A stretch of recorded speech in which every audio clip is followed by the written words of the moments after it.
Welcome back to my YouTube channel, Holistic Nutrition by Angie, and today we're going to be discussing about weight loss and different diets that most of you people use in order to shed some weight.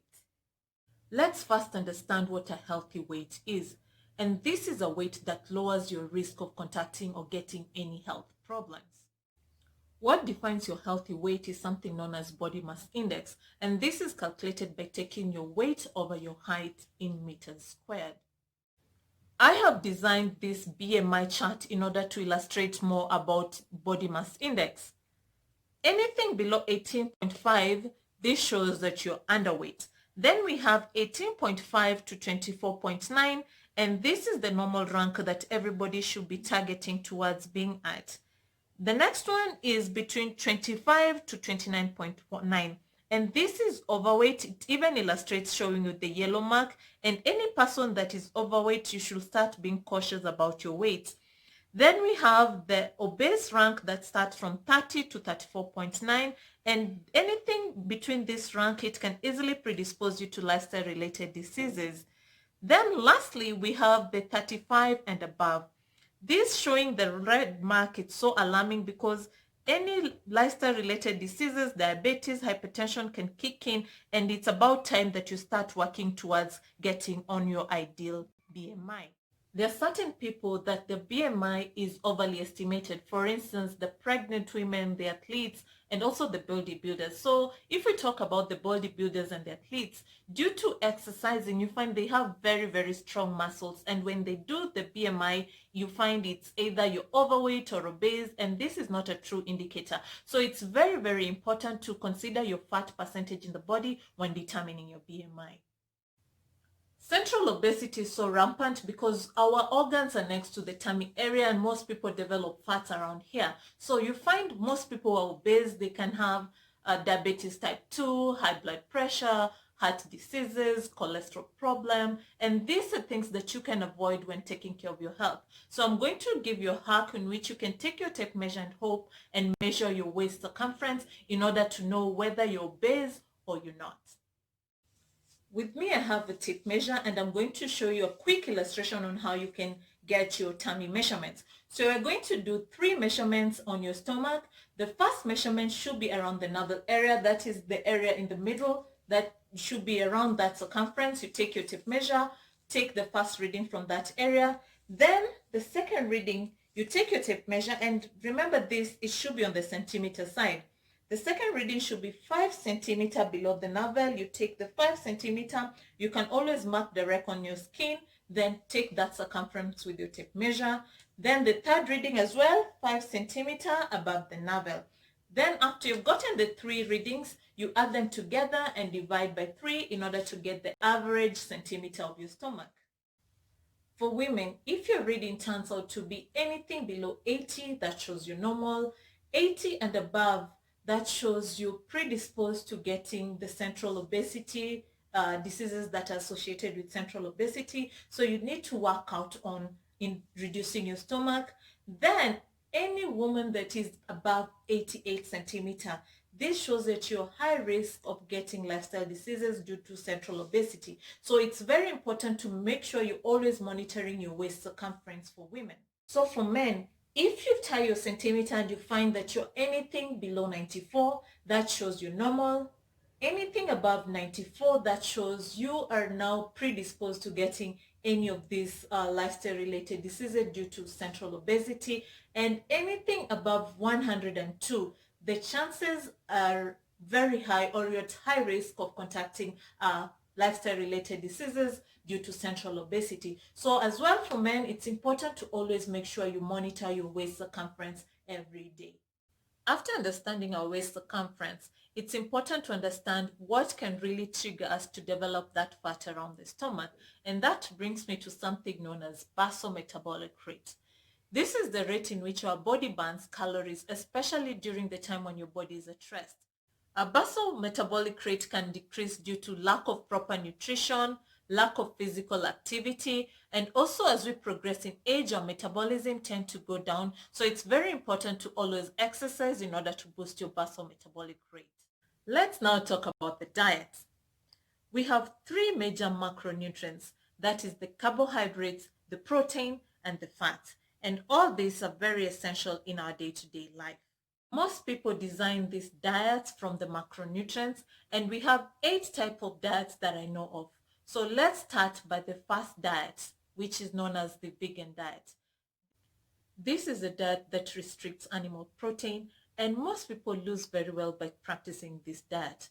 The only challenge that I have with it is that you cannot get all the essential nutrients from only the plant-based. You require the animal protein in order to complete your nutrients. So some of the nutrients that you can be lacking that are very important in our body is like iron, calcium, zinc, omega-3. So if you're only taking the plant-based, you can lack these nutrients that we get from the animal protein. The other type of diet we have is the low-carb diet, where people are reducing the amount of carbohydrate intake in the body.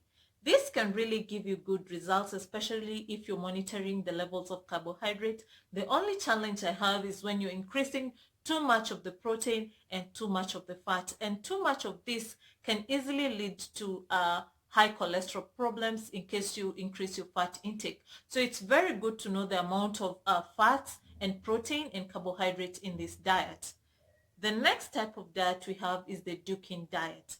And this is the diet where people are eating so much of the protein. So protein is essential for building our muscles, and also when you're doing weight loss, it can really help you in losing of the fats very fast, because your protein, for instance, if it's the meats, they're going to utilize so much energy to be broken down, and when they do this, your body is going to be shedding more of the weight.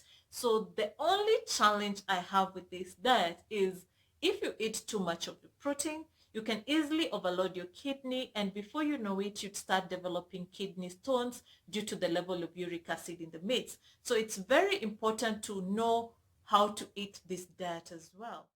Next diet we have is the low-fat diet, and this can really help you lose weight if you know the amount of fat that you need to be consuming, the carbohydrates, and the proteins. So long as they're in moderation, they can really give you good results. Next diet we have is the HCG diet. Most women are familiar with what HCG is, and this is a hormone that is normally detected during pregnancy. So I know of other practices that they've started introducing supplements and injections in order for you to lose weight. And when you go home, they give you a 500-calorie diet to go and practice. To me, I feel like the 500-calorie diet is what is making you lose more weight. Personally, I wouldn't advocate for such supplements and injection in order to lose weight. The next type of diet we have is the keto diet, and I know most people are already familiar with this type of diet, whereby your body is going to utilize fat as the source of energy instead of carbohydrates. You're only going to be taking about 5% of carbohydrate in this diet.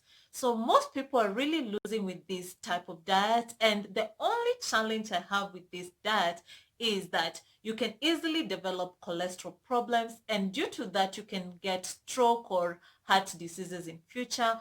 Also, due to the high levels of protein, you can easily get kidney stones or kidney problems in future. So personally, I wouldn't recommend this type of diet. Lastly, we have the intermittent fasting, where someone can decide to fast for 16 hours and then have 8 hours in a day to eat. Others, they choose to fast for a whole 24 hours and then eat the next day. The only challenge with this diet is not everybody can do this diet, especially if you have a medical condition, and also pregnant women, you cannot be able to do this diet. And that's why it's recommended whenever you want to try out a diet, please talk to your nutritionist first or your medical provider in order to try any of these diets that I've mentioned. Most people find it challenging to diet, and here are tips for healthy weight loss. 1. Have a goal. This will help you know or determine if you're either keeping fit or you want to lose weight, and create a plan for it. The second one is have a food journal. In this food journal, you'll be writing every day what you've been eating, and when you're trying to lose weight, you will know what to eliminate in your diet in order to shed some certain kilos. Thirdly, identify your trigger foods. This is now goes to the previous topic that I discussed about food craving. So if you have certain foods that you always crave for, you can always go to my previous video and it will show you what you're lacking and what you can substitute. And this way it will be easier for you to know how to lose the weight. The fourth one is eat small portion, different interval. This will really help you in boosting your metabolism and it will really help in shedding some weight. Then always drink water 30 minutes before food. This will really, it's a trick that will really help you in giving you satiety so that you don't overeat on the foods. When you've drunk water and you've given yourself time to eat food, at least the water will be in the stomach and that way you'll not indulge in eating so much food. So never mix water and food at the same time because you'll also mess up with the digestive enzymes that really aid in digestion.